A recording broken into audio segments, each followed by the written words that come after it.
Network for Continuing Medical Education presents A Forensic Autopsy.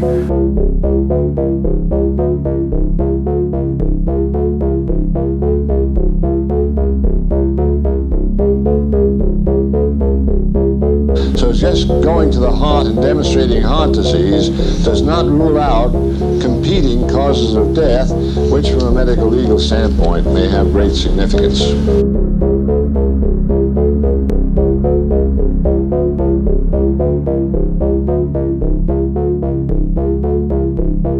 And it's rather important from the background information that an autopsy be done to accurately determine the cause of death and anything else that may be revealed by this autopsy.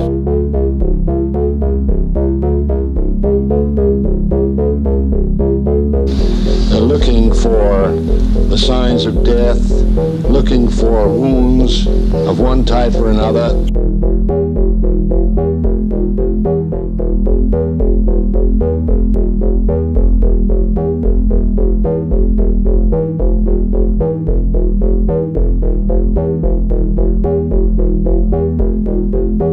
This is more than just a procedure of cutting through the scalp and sawing through the skull and removing the brain. Too often brains are removed without a real examination of the scalp being made and of the skull. And the object is not only to get out the brain, but the object is to see everything in the cranial cavity.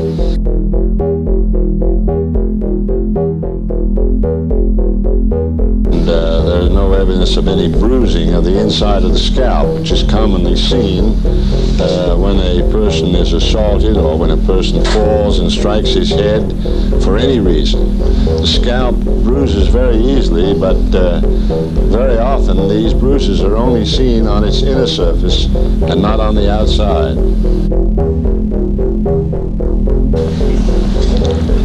The next step of the procedure will be the sawing of the skull cap and its removal to expose the contents of the skull. In former days, this was done with a simple hand saw. Now the electrical saw is most often used.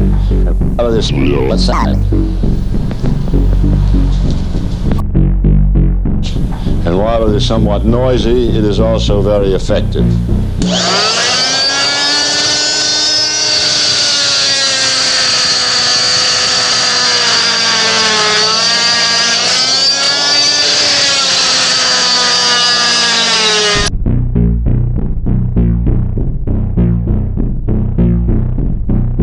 Now, if there were a hemorrhage here or if there were a tumor here, the procedure would be somewhat different.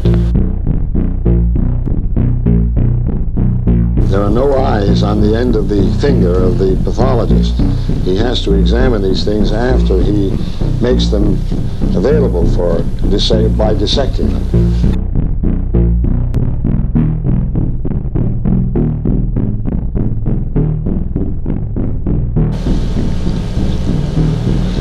The intestines have been removed from the body, but they still require inspection and opening with the scissors to see how, whether there are any abnormalities or to determine what is present in the intestines. When you are examining the component parts of the larynx for evidence of injury or strangulation, the important thing is to remove the soft tissues from the outside before the larynx is open.